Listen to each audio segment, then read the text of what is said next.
The first thing I'd like to say is that there are only 10 minutes of talking in this video. I let the whole push-up session play out in real time, but I'm not going to narrate the whole thing. The push-ups are included in their entirety for posterity's sake and as proof that I did them. The narration that you're listening to now is only for introductory and explanatory reasons. Then it's nothing but me doing push-ups in silence for the remainder of the video. The second thing I should comment on is that, spoiler alert, I actually did more than 1,000 push-ups in this video. I was using an app on my iPhone to count my reps, and the proximity sensor failed a few times during filming. But I wanted to be able to show the screen at the end of the video with 1,000 emblazoned across it. That led to me making a little more effort here and there to keep on pace for the targeted display goal. As a result, I did extra reps to make sure I could do that. How many extra? I'm not sure. If you decide to watch the entire video and count, let me know in the comments. That would be most appreciated. As to the push-ups, why 1,000 in an hour? Well, it comes down to this being one of those audacious fitness challenges that manages to get traction and interest on social media. If you type it into the search bar, you'll get a bunch of results from a variety of fitness influencers, with people like Brownie and Nick Bear and Jesse James West having massive view counts, but also smaller channels like mine with fewer views who still decide to opt in and share their experiences. I think it's just the type of challenge that acts as a dog whistle for a certain breed of athlete. I'll leave it to you to decide what kind of athlete that is, but I most definitely self-identify as that type, as evidenced by this video. I'd also like to point out that I am at least twice the age of the fitness influencers I just mentioned. And I'm hoping that counts for something as far as me taking this on. Maybe give the video a thumbs up if you're proud of me for representing old man endurance. That would mean a lot to me. Regardless, I think challenges like this are worth completing every once in a while, especially if you're not a person who is competing in anything, but you're still working out a lot. It's nice to have something to show for all the effort you're putting in from workout to workout. And it acts as a good gauge for assessing fitness, or a lack thereof if you can't complete it. A challenge like this is totally doable for most athletes, but it's not exactly something that can be done without a little bit of physical capital saved up, because you're definitely going to be making a withdrawal to accomplish 1,000 reps of, well, anything, let alone push-ups. It's a big number in a limited span of time. So I was intrigued enough by the concept to give it a go. I mean, 1,000 push-ups over the course of a day is not all that challenging. And it's a relatively commonplace thing from my time in boxing. I don't think I've ever met a boxer who couldn't do 1,000 push-ups in a day. But compressing it into an hour, that makes it interesting. I'd never done that before and thought, I wonder if I have enough personal demons to make this challenge attainable. I learned that I do. Yay. But push-ups are also one of my non-negotiable athletic skills, as per my fitness goals video from earlier this year. I also feel like push-ups are an underrated and underappreciated display of health, so I like being good at them. I find that you can tell a lot about a person's athletic capacity by the quality and quantity of the push-ups they can do.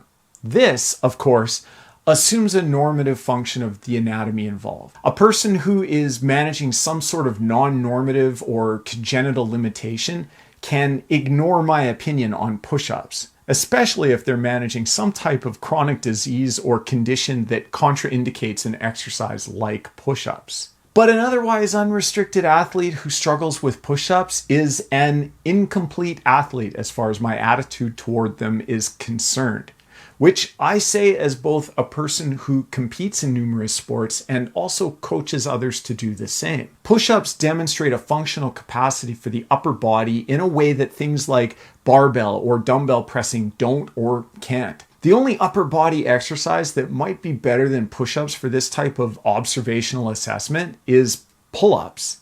And not coincidentally, people who are good at one often tend to be good at the other. at least in my experience. Being able to move your body through space has a lot of cross-training value. So closed kinetic chain exercises like pull-ups and push-ups are invaluable to the aspiring athlete or fitness enthusiast. They also make for an excellent screening and diagnostic tool from a trainer's or coach's viewpoint. I think a great deal of the reason for that observation proving out in the real world is that push-ups are a staple of sports practices everywhere. Coaches often rely on push-ups for conditioning or punishment or both. It doesn't seem to matter what the sport is either. When I meet someone who has a solid foundation of push-ups, it's probably safe for me to assume that they're athletic from some past or current sporting endeavor. Push-ups are one of those physical displays, like pull-ups, that denote an athletic background or a belief system that places value on athleticism in a general sense of the term.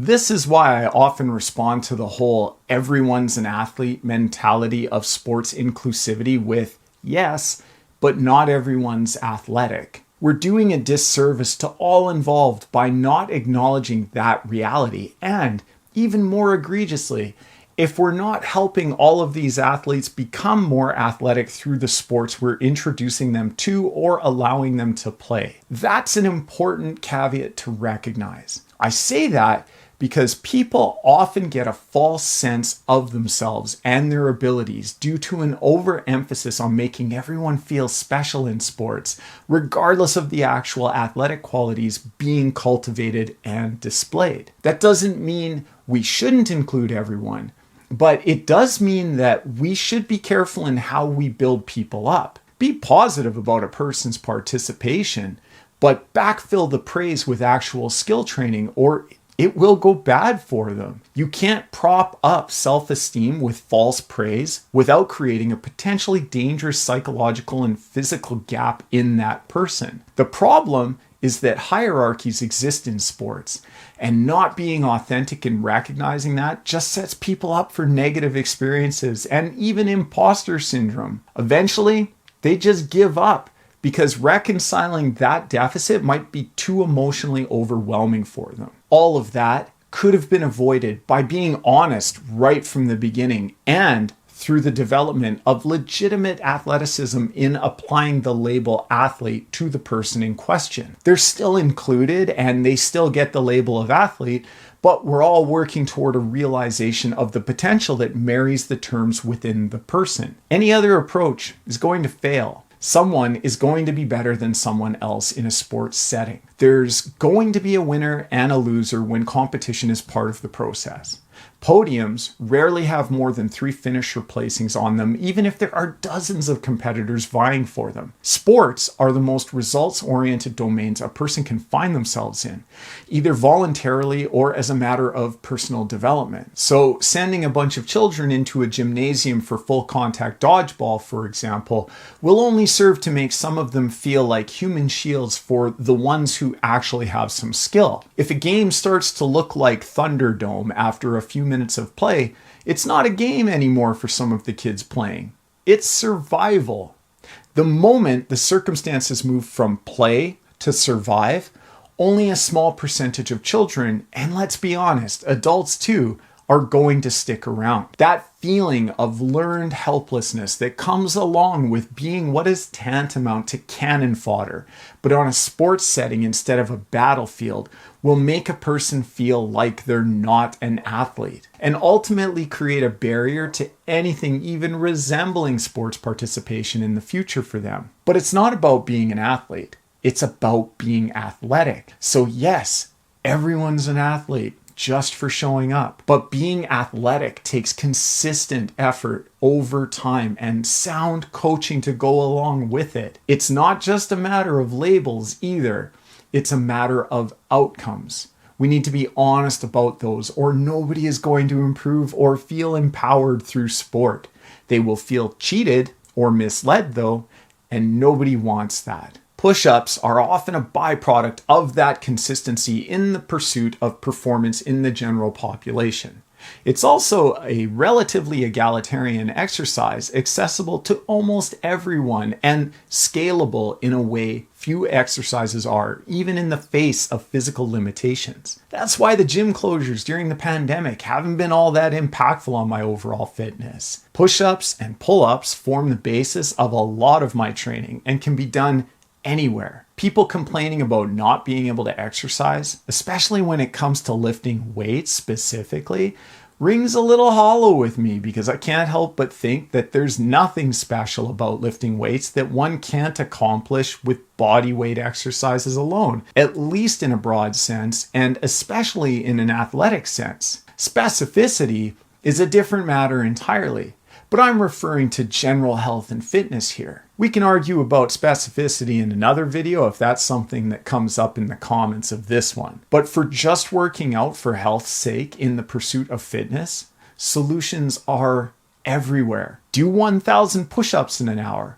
All you need is a floor and a stopwatch to do that. Getting out of shape because you don't have access to a Smith machine is more about a lack of imagination and ambition than a lack of equipment and gear. Also, your bench press doesn't mean a whole lot if grade schoolers can outperform you in a head-to-head push-up test, which, for the record, is anywhere from 15 to 25 push-ups for the average teenager. Do you measure up to that? Because it's kind of embarrassing if you don't, regardless of how much you can bench, bro. I digress. If you're watching this video and listening to this narration, you probably don't need me to sermonize on these topics. What matters here is that push-ups are awesome, and we should all be doing more of them to the degree that we're able to do them. Do you have to do 1,000 in an hour? No, of course not.